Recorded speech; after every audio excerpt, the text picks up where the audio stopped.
Welcome back to True North Leadership Academy, where we help youth leaders, Pathfinder directors, and ministry mentors lead with clarity, conviction, and character. Before we get started, hit that subscribe button so you don't miss any of our great content. Today's topic is simple, but it's one many leaders ignore until they hit a wall. That is rest. Sabbath.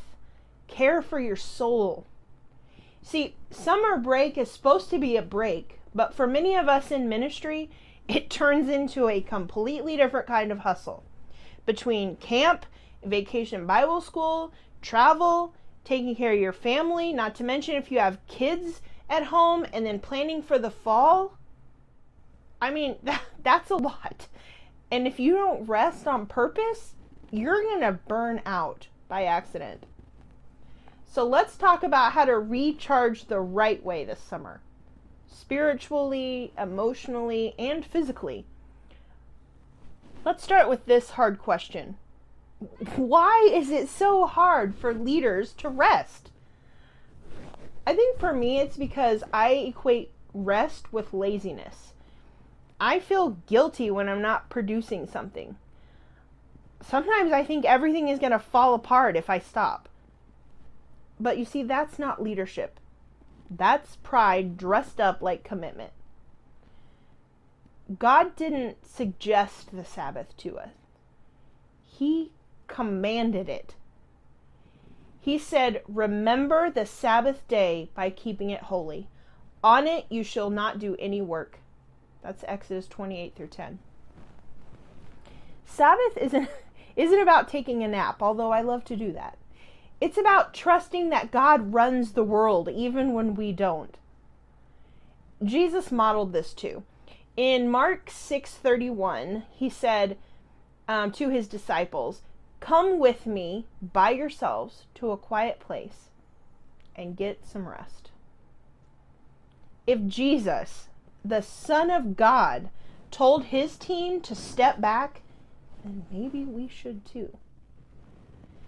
You see, Sabbath isn't just about not working. It's about delighting in God, creation, and community. It's saying, "God, I trust you to hold this ministry while I breathe." So here's what Sabbath can look like for you, a youth ministry leader. I mean, just turn your phone off for a few hours.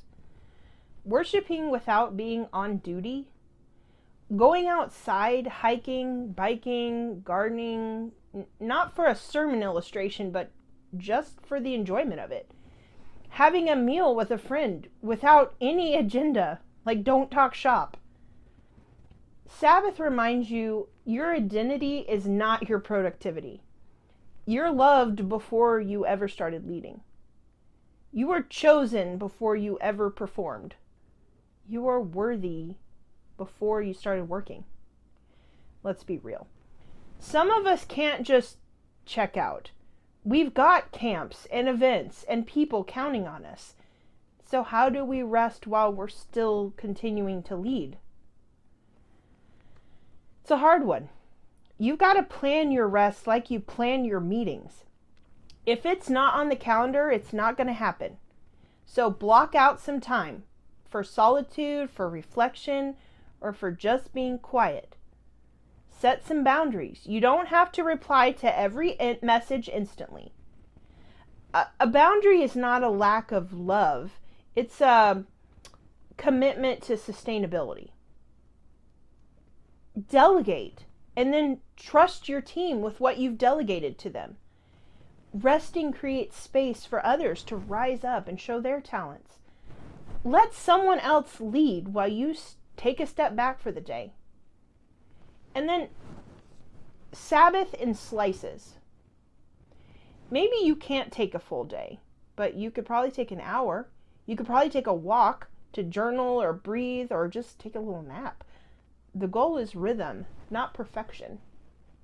See, summer isn't just a time to rest, it's a time to reflect and ask yourself, what drained me this past year? And what gave me life? What energized me? Where did I see God move? What lessons do I need to carry forward, and what baggage can I leave behind? There's a verse in Psalms 46:10 that says, "Be still and know that I am God." Stillness can lead to clarity. Reflection can lead to wisdom. Don't rush into the next season without finding the good stuff from this one. So write and pray and journal and read. Take a retreat day and let God speak you into the next chapter before you try to write it yourself. Let me say this clearly. You were not created to run on fumes. You were created for rhythms, for grace, and for sustainable, realistic leadership. So this summer, don't just rest your body. Restore your soul. Don't just take a break. Take inventory. Don't just lay in bed doom scrolling. Instead, be still. Because the leaders that last are the ones who know when to pause. You don't need to earn rest. You just need to receive it. And when you do, you're going to come back refreshed and ready. Thanks for watching True North Leadership Academy. If this spoke to you, share it with another leader who needs permission to pause. And remember, lead well, but live a whole life. Join us next week on True North Leadership Academy, where we're going to break down what Sabbath really looks like for ministry leaders and how it's not just a break, but it's fuel. See you next time.